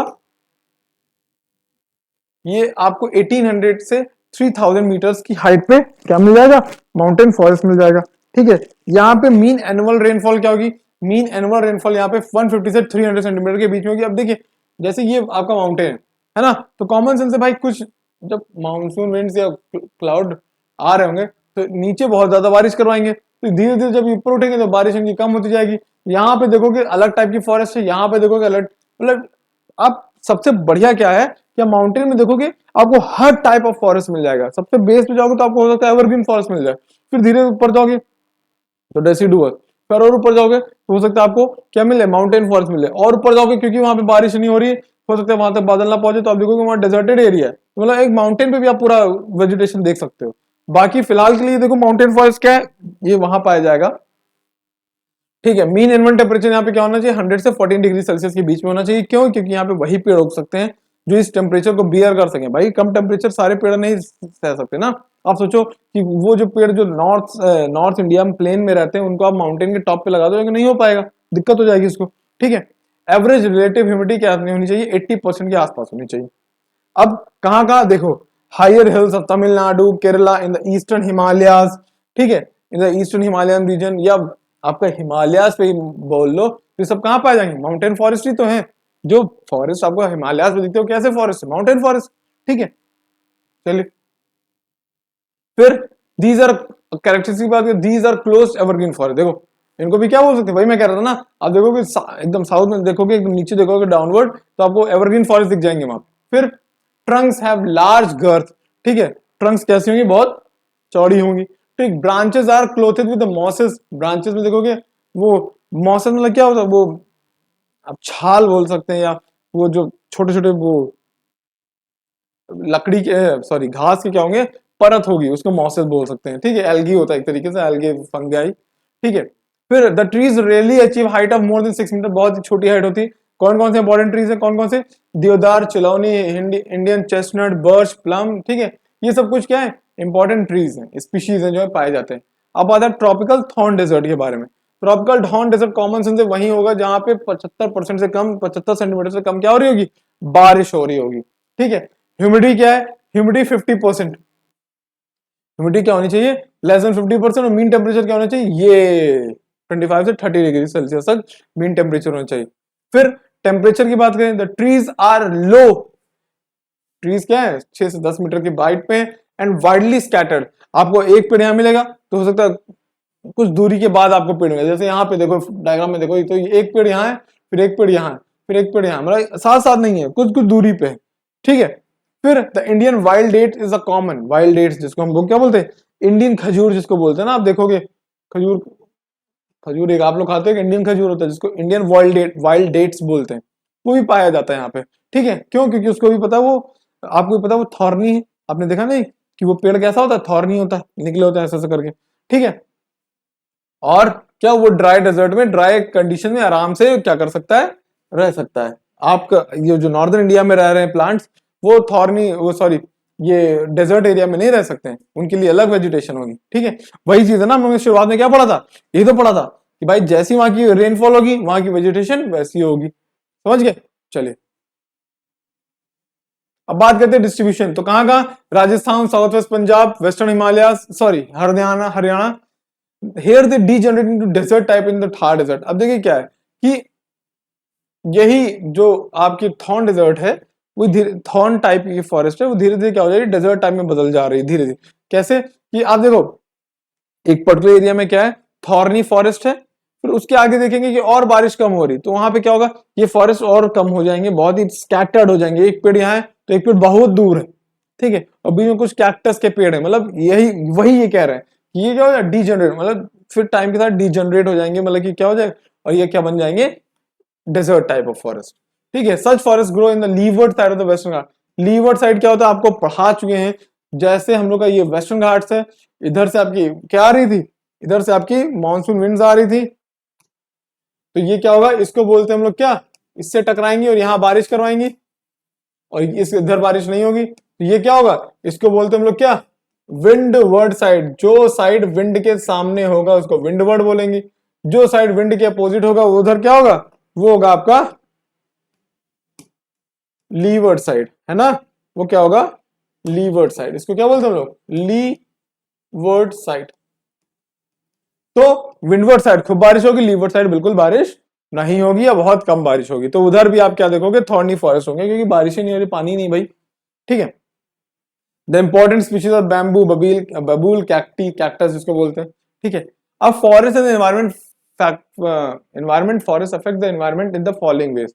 अब देखो कैसे आपके फॉरेस्ट जो है, अरे यार ये 2 बार हो गया शायद,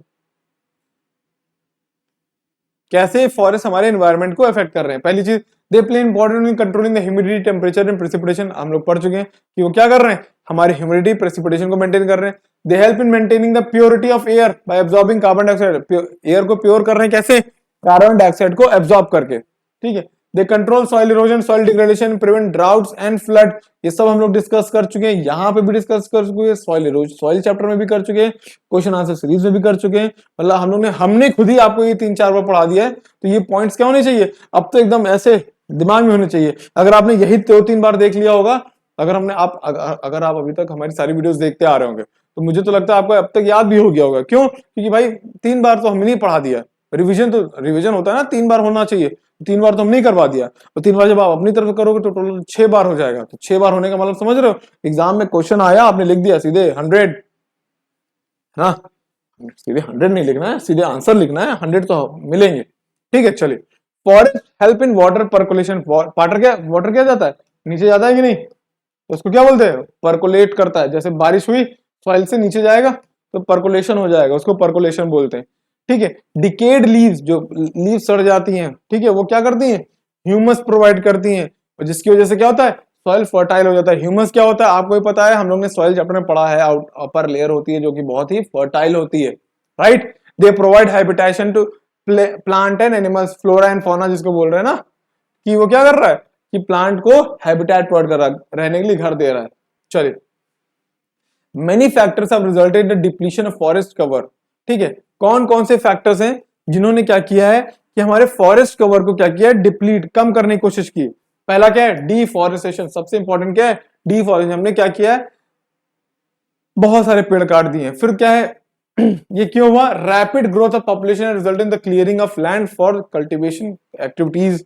ठीक है, अब पॉपुलेशन की तेजी से बढ़ी, भाई उनको खाने के लिए कुछ तो चाहिए ना, खाने के लिए आपको क्या करना पड़ेगा, एग्रीकल्चर करना पड़ेगा। एग्रीकल्चर करने के लिए क्या करना पड़ेगा, आपको जंगल काटने पड़ेंगे। तो वही है ये, क्या आपने डिफॉरेस्टेशन किया, क्योंकि आपकी पॉपुलेशन बहुत तेजी से बढ़ रही है। फिर many forest have been cleared to convert them into pasture land. ठीक है, जिसको आप ओवरग्रेजिंग की वजह से हो रहा है। मतलब आप समझ रहे हो, अब इतनी बड़ी पॉपुलेशन है, उसके लिए हमने क्या किया, एग्रीकल्चर की लैंड काटी। फिर जानवर हैं, उनको क्या चाहिए, खाना चाहिए, तो उनको ग्रेजिंग ग्राउंड, पैस्चर लैंड बना दी। पैस्चर लैंड बनाने के चक्कर में ओवर ग्रेजिंग कर रहे हैं, वो भी क्या कर रहा है, सॉइल इरोजन कर रहा है। एक दूसरा फैक्टर है ये। फिर इंक्रीजिंग डिमांड फॉर टिम्बर, हमको लकड़ी बहुत चाहिए फर्नीचर के लिए और सारी चीजों के लिए, उसकी वजह से क्या होगा, इंडस्ट्रियल एक्सपेंशन हो रहा है, अर्बनाइजेशन हो रहा है, शहर बढ़ रहे हैं, तो शहरों में लोग क्या कर रहे हैं, वुडन चीजों को बहुत ज्यादा डिमांड कर रहे हैं। और जब आप वुड का डिमांड करोगे तो कहां से आएगा भाई, कहीं और से थोड़ी ना आएगा, जंगल से तो कट के आएगा। तो वही चीज हो रही है कि भाई जैसे जैसे अर्बनाइजेशन, शहर बढ़ रहा है, अर्बनाइजेशन का मतलब क्या हो रहा है, शहर बढ़ रहे हैं। ठीक है, शहर क्या बढ़ रहे हैं, शहर, सिटीज बढ़ रहे हैं। और जब सिटीज बढ़ते हैं, आप सिटी में रह रहे हो, तो आप क्या कहोगे, आप भी सोचोगे भाई वुडन फ्लोरिंग करवा लेते हैं। ठीक है, सब कुछ वुड का करवा लेते हैं। ठीक है, वुडन कैबिनेट्स होने चाहिए, और क्या कहते हैं, जो फर्नीचर है वो सारा वुड का होना चाहिए। तो उस चक्कर में आप क्या करो, जंगलों को कटवा रहे हो, right. Construction multipurpose river valley, जब जितना आप डैम बनाओगे, याद करना, सारे जंगल जो उसके रास्ते में आएंगे वो सब क्या हो जाएंगे, उसके अंदर डूब जाएंगे। तो एक ये कारण है, समझ गए। फिर आता है फॉरेस्ट कंजर्वेशन। अब देखिए, फॉरेस्ट कंजर्वेशन आ गया, फिर से कंजर्वेशन टॉपिक आ गया। कंजर्वेशन का सिंपल मतलब क्या है, किसी को बचाना, कंजर्व करना। ठीक है, हम लोगों ने सॉइल कंजर्वेशन पढ़ लिया, हम लोग ने क्लाइमेट कंजर्वेशन, वाटर कंजर्वेशन पढ़ लिया। अब बारी आती आपके क्या कहते हैं, फॉरेस्ट कंजर्वेशन की। बहुत सिंपल है यार, देखो अब वही चीज है ना, आपको बस समझ में आना चाहिए, बहुत टफ नहीं होता है ज्योग्राफी, आपको बस जो मेन मेन वर्ड्स हैं वो समझ में आ गए कि नहीं। जैसे वहां पे क्या था, वहां पे आपका प्योर स्टैंड था, प्योर स्टैंड का मतलब पता चल गया कि नहीं। ठीक है, फिर आपको क्या कहते हैं, वो जो आपके वहां फॉरेस्ट के फंक्शंस थे, प्रोटेक्टिव, एसोसिएट वाला, एसेसरी वाला, ठीक है, प्रोटेक्टिव, प्रोडक्टिव, ये फंक्शन समझ में आए कि नहीं। ठीक है, तो कुछ जो टॉपिक्स होते हैं वो आपको समझ में आ गए कि नहीं, बाकी तो पूरा चैप्टर आपको आसानी से आ जाएगा। क्यों? क्योंकि आप डेली देख रहे हो वो चीजें, है कि नहीं। चलिए, फॉरेस्ट कंजर्वेशन। फॉरेस्ट कंजर्वेशन का मतलब क्या है कि आपको क्या करना है, फॉरेस्ट को बचाना है।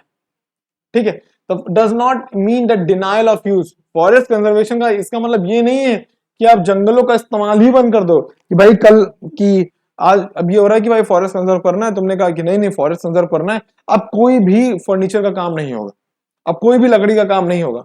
ये तो कल को गवर्नमेंट क्या कह दे, गवर्नमेंट कह दे अब से लकड़ी का सारा काम बंद। अब तो भाई ऐसे होगा तो फिर देश चलेगा कैसे, आपके घरों में फिर क्या सब लोहे का करवा दोगे। ठीक है, वो भी दिक्कत करेगा, क्योंकि उसके लिए भी आप एनवायरमेंट के ऊपर इफेक्ट डालोगे।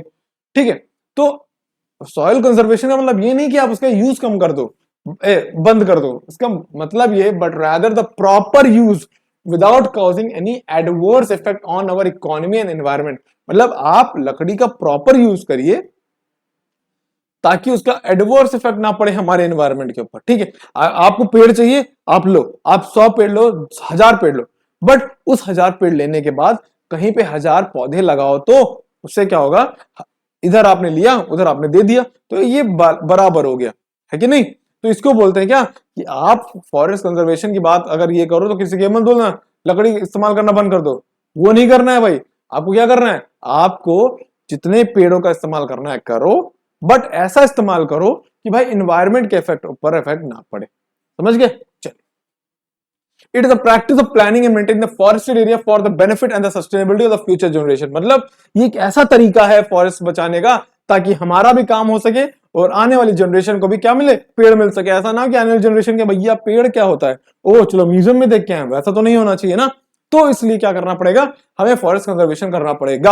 अब फॉरेस्ट कंजर्वेशन कैसे करेंगे, तो कॉमन सेंस सबसे बड़ी बात देखो, डिफॉरेस्टेशन कर रहे थे उसकी वजह से फॉरेस्ट कम हो रहे थे, तो हमको एफॉरेस्टेशन करना पड़ेगा। हमको हमने क्वेश्चन आंसर सीरीज में एक टर्म पढ़ा था रिफॉरेस्टेशन, नहीं समझ में आया होगा तो वापस जाकर जरा देख के आओ वो वीडियो, उसमें बहुत इंपॉर्टेंट क्वेश्चन बट बनाए थे हमने। ठीक है, एफॉरेस्टेशन क्या है, it is the planting of trees for the commercial purpose. आप क्या कर रहे हो, कमर्शियल पर्पस के लिए, अपने यूज के लिए क्या कर रहे हो, ट्रीज को प्लांट कर रहे हो। ठीक है, instead of taking resources from the existing natural forest, afforestation is a process used to plant trees and use them the resources instead of the natural existing forest। इसका मतलब क्या है, आप क्या कर रहे हो, नेचुरल फॉरेस्ट को नहीं यूज कर रहे हो, आप एफॉरेस्टेशन कर रहे हो। मतलब कि जैसे जंगल था, हमने जंगल से पेड़ नहीं लिए और हमने एफॉरेस्टेशन कर दिया और 10 साल बाद देखा कि वहां पे फिर से लकड़ी आ गई और उसका इस्तेमाल करना शुरू कर दिया। तो ऐसे ही करते करते क्या करोगे, इसका मतलब ये सिंपल क्या है, वही चीज है कि आप क्या करो, अगर कहीं पे निकाल रहे हो लकड़ी, काट रहे हो, तो उतनी ही वैल्यू की लकड़ी कहीं और उगा भी दो। ठीक है, पेड़ उगा दो ताकि आने वाली जनरेशन को क्या मिल रहे, वहां से लकड़ियां मिल सके। समझ गए। चलिए, एफॉरेस्टेशन हो गया। फिर आता controlling forest fire. Forest fire आजकल बहुत बड़ा इश्यू बन गया है आपके जंगलों को क्या करने के लिए, जंगलों को खत्म करने के लिए फॉरेस्ट फायर होती है और आपका क्या होता है, पूरा जंगल तबाह। ठीक है, खाली जंगल नहीं तबाह होता है, वहां के पेड़ पौधे भी मर जाते हैं, वहां पे जो नई स्पीशीज होंगी, ऐसी स्पीशीज जो सिर्फ वहीं पाई जाती है वो भी खत्म हो जाएगी, एनिमल जो वहां पे रह रहे होंगे सिर्फ वहीं पाए जाते हैं वो भी मर जाएंगे। समझ रहे हो कि नहीं। तो फॉरेस्ट फायर बचाना पड़ेगा। बेटर फार्मिंग प्रैक्टिस, याद करिए हम लोग ने एग्रीकल्चर चैप्टर में पढ़ा था स्लैश एंड बर्न, जिसको हम लोग झूमिंग बोलते हैं।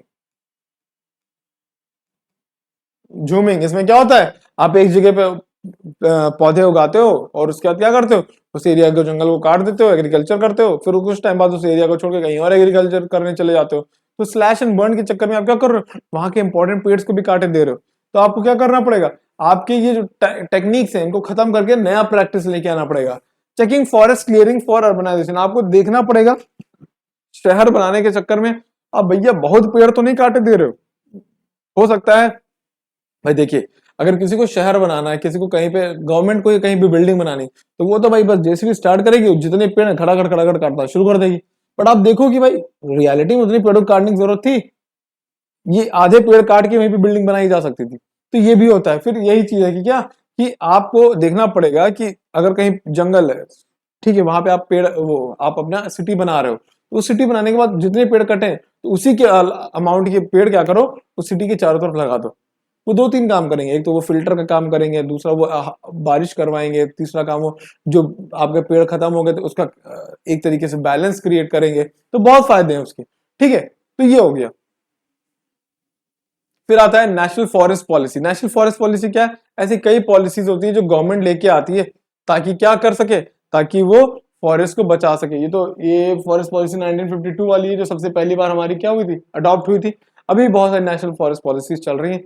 मेन काम क्या होता है, maintain the stability and the environment bye preservation and restoration of ecological balance. हमको क्या करना है, आपको किसी भी तरीके से एनवायरमेंट को बचाना है। एनवायरमेंट बचाने के लिए आपको सबसे इंपॉर्टेंट काम क्या करना पड़ेगा, जंगल बचाने पड़ेंगे। भाई जंगल के चारों तरफ भी तो सारे एनवायरमेंट है ना, सारे फ्लोरा फौना तो जंगलों में रह रहे हैं। तो पहला काम ये होगा। To check soil erosion denudation, आपको सॉइल इरोजन को भी खत्म करना पड़ेगा, कंट्रोल करना पड़ेगा। ठीक है, फिर क्या, to increase the productivity of the forest to meet the essential national need, आपको क्या करना पड़ेगा, फॉरेस्ट का जो प्रोडक्टिविटी उसको भी बढ़ाना पड़ेगा। आपको पता है जो अच्छा शहद होता है वो कहाँ से आता है, वो जंगलों से आता है, वो ट्राइबल लोग बेचते हैं, ठीक है, जो एकदम प्योर फॉर्म। तो हमको वहां से प्रोडक्टिविटी भी बढ़ानी है, प्लस आपको हमको जंगलों को भी बचाना है। तो हमको क्या करना पड़ेगा, बैलेंस बना के रखना पड़ेगा। ऐसा नहीं कि भाई शहद के चक्कर में सब काट मार शुरू कर दो, सारे शहद ले आओ, नहीं, शहद चाहिए हमको तो हमको उनको प्रोटेक्शन भी देना पड़ेगा। समझ रहे हो कि नहीं, ये होगा। चलिए, फिर आता है सोशल फॉरेस्ट्री। दो तीन टर्म है, एक सोशल फॉरेस्ट्री होता है, एक एग्रो फॉरेस्ट्री होती है, बस नाम समझ लो। सोशल फॉरेस्ट्री नाम से पता चल रहा है क्या, सोशल मतलब होता है सोसाइटी। ऐसी फॉरेस्ट्री जिसमें क्या हो, उसके ऐसा जंगल जिसको बचाने में, जिसको कंट्रोल करने में, संभालने में पूरा कम्युनिटी काम कर रहा हो, उसको बोलते हैं हम लोग क्या, सोशल फॉरेस्ट्री। बस नाम से पता चल रहा है कि मतलब जिसमें पूरी सोसाइटी, मान लो आप कहीं एक पर्टिकुलर सोसाइटी में रह रहे हो जहां पे 100-150 लोग रहते हैं, आप सब लोगों ने मिलकर खाली जगह पे क्या किया, जंगल लगा दिया, पेड़ लगा दिए। अब पूरा सोसाइटी, पूरी कॉलोनी मिलकर उस जंगल को प्रिजर्व कर रही, बचा के रख रही, मैनेज कर रही। कोई पेड़ पानी देने आ रहा, कोई खाद डालने आ रहा है, कोई इसको बचा रहा है कि जानवर ना खा जाए, तो इसको क्या बोलते हैं, सोशल फॉरेस्ट। सब लोग मिलकर उस फॉरेस्ट को बड़ा कर रहे हो, ठीक है। सिंपल देखिए, जैसे ये यहाँ पे क्या है, यहाँ पे ये देखिए शहर है, फिर यहाँ पे देखिए ये सारे जंगल है कि नहीं। तो ये क्या है, सोशल फॉरेस्ट्री होता है। तो इसका मेन एम क्या है, to recognise, restore and reallocate. Reallocate एक वर्ड आ गया, रीएलोकेट का मतलब वो क्या होता है, एक जगह से हटा के कहीं और लेके जाना। मतलब अगर हम यहाँ के जंगल काटे हैं तो वहां पे लगा देंगे तो रीएलोकेट हो जाएगा, समझ गए, ठीक है। Reallocates the forest land inhabited for the management and protection of forest. The forest department works in the close cooperation. Forest department help करता है आपकी, फॉरेस्ट डिपार्टमेंट क्या करेगा, मदद करेगा कि हाँ हाँ यहाँ पे ये पेड़ लगाओ, ये पेड़ लगाओ, ये पेड़ लगाओ, और लगाना आपको ये, ठीक है। To develop the required social economic system and to achieve the above aim, ठीक है। मतलब आपका फॉरेस्ट डिपार्टमेंट क्या करेगा, हेल्प करेगा ताकि आप क्या कर सको, ये काम कर सको सोशल फॉरेस्ट्री वाला, ठीक है। फिर क्या है, ऑब्जेक्टिव सोशल फॉरेस्ट्री क्या है, to provide wood for timber and other minor forest produce to the rural people. क्या होगा, इससे क्या होगा, जो आसपास के गांव के लोग क्या होंगे, वहां से अपना लेके चले जाएंगे, क्या लकड़ी लेके चले जाएंगे, प्लस उनको अगर वहां से कुछ खाना होगा तो वो ले लेंगे। फिर to develop the local cottage industry by providing raw material. मान लो एक पर्टिकुलर एरिया में क्या हो रहा है, कॉटेज इंडस्ट्रीज हैं जो कि कपड़ा बनाती हैं, या आप बोल सकते हैं कॉटन का इस्तेमाल करती है। तो आप क्या करो, सोशल फॉरेस्ट्री करो और बीच में क्या करो, खूब सारे कॉटन के पेड़ लगा दो, तो वो क्या करेगा, वहां की कॉटेज इंडस्ट्री को रॉ मटेरियल भी प्रोवाइड कर देगा, ये कर सकता है। फिर क्या है, to conserve soil and water, वहां के सॉइल और वाटर को बचाएगा। To increase the agriculture production by using cow dung as a manure. हम क्या करेंगे, एग्रीकल्चर प्रोडक्शन भी बढ़ा सकते हैं, कैसे, काउ डंग का इस्तेमाल करेंगे, काउ के गोबर का इस्तेमाल करेंगे, ठीक है। फीचर्स ऑफ सोशल फॉरेस्ट्री की बात करें तो क्या है फीचर्स, इंपॉर्टेंट है ये features. Planting trees with the help and support of local communities, एक ये फीचर है कि लोकल कम्युनिटी मिलकर, सारे लोग मिलकर क्या करेंगे, पेड़ लगाएंगे। फिर क्या है, यूजिंग फलो लैंड, जो लैंड खराब पड़ी हुई जिसका कोई यूज है, ठीक है, to take away the forest land, using fallow land to take away the pressure on forest land. क्या होगा, जो लैंड खराब है उसका यूज करो, ना कि फॉरेस्ट लैंड का यूज करना चाहिए, ठीक है। फिर क्या है, practising sustainable for forestry with short crop rotation. हम क्या कर सकते हैं, वहां पे शॉर्ट क्रॉप रोटेशन भी कर सकते हैं, जो एक क्रॉप लगाई है उसके बाद क्या करें, दूसरी क्रॉप लगाएं, फिर क्या करें, फिर हो सकता है कोई प्लांटेशन कर लें, तो इसको क्या बोलते हैं, क्रॉप रोटेशन करना शुरू कर दें वहां पे। फिर क्या है, distributing the benefits derived from various projects based on the forestry among the local communities. मतलब आप देखोगे कि जो भी बेनिफिट्स मिल रहा है सोशल फॉरेस्ट्री का, उसको आप डिवाइड करो। मान लो आपने सोशल फॉरेस्ट्री की और उस जंगल में क्या हुआ, खूब ज्यादा आपने शहद उगवाया, तो शहद जब हुआ तो उस शहद का जो प्रॉफिट है, या शहद ही बांट दो यार, सबको एक एक कंटेनर में शहद बचवा दो, तो उससे क्या होगा, उनको भी लगेगा ओह हमने कुछ मदद की थी, हमको उसका रिजल्ट मिला, ठीक है, वो भी खुश। चलो, फिर एक टर्म आता है एग्रो फॉरेस्ट्री, नाम से तो चल रहा है एग्रो फॉरेस्ट्री, मतलब एग्रीकल्चर के साथ साथ फॉरेस्ट्री, उसको क्या बोलते हैं, agroforestry is an agriculture practice which involves a cultivation of trees. It is a land management system in which trees और shrubs are planted and grown among the crops और in the pasture land. मतलब क्या होगा, आपकी crops के साथ क्या होगा, ट्रीज को भी उगाया जाएगा ताकि क्या हो सके, साथ में वो भी उग सके। तो एक तरीके से आपका एग्रीकल्चर का काम भी हो रहा है और फॉरेस्ट्री का काम भी हो रहा है। इसमें क्या होता है, सिंपल है, देखो क्या होगा, जो फॉरेस्ट के जो पेड़ जल्दी उग जाएं और महंगे बिके, आप क्या करो, आप अपने एग्रीकल्चर फील्ड बीच में लगाओ, उसके चारों तरफ ऐसे महंगे वाले पेड़ लगा दो, उससे क्या होगा, जब बढ़ेंगे आप उनको काट के बेच देना, सिंपल है। इससे क्या होगा, उस पर्टिकुलर टाइम पीरियड के लिए क्या हुआ, आपने फॉरेस्ट भी लगा लिया, आपने एनवायरमेंट को कार्बन डाइऑक्साइड लेके ऑक्सीजन भी दिलवा दी, आपने इनकम भी कमा ली। ये बहुत फायदा है इसमें, है कि नहीं। इसमें क्या है, to make the best use of oil, ठीक है, जितने भी आपके पास जमीन बची उसका सही इस्तेमाल कर सकते हो वैसे, ठीक। To obtain various forest products and agriculture crops on the same piece of land, आप क्या कर सकते हो, आप एक ही पीस ऑफ लैंड से एग्रीकल्चर प्रोडक्शन भी कर सकते हो, प्लस आप फॉरेस्ट के जो चीज चाहिए, लकड़ी वकड़ी चाहिए, वो आपको वहीं से मिल जाएगी, तो आपको फॉरेस्ट जाने की भी जरूरत नहीं, ठीक है। To check the possibility of soil erosion, अब इससे क्या होगा, कॉमन सेंस से भाई आपका ये खेत है, उसके चारों तरफ क्या है, आपने पेड़ लगा दिए, तो भाई चाहे बारिश आ जाए चाहे तूफान आ जाए, आपकी टॉप सॉइल नहीं उड़ने वाली, क्यों, सॉइल इरोजन नहीं होने देंगे वो पेड़, सब कुछ रोक देंगे, ठीक है। ये काम हो गया। फिर क्या, देखिए जैसे ये आपका क्या है, ये आपकी प्लांटेशन है, उसके चारों तरफ क्या है, आपने फॉरेस्ट लगा दिए, तो इससे क्या होगा, जब भी बारिश आएगी या पानी आएगा तो ये क्या करेंगे, ये ट्रीज क्या करेंगे, रोक लेंगे।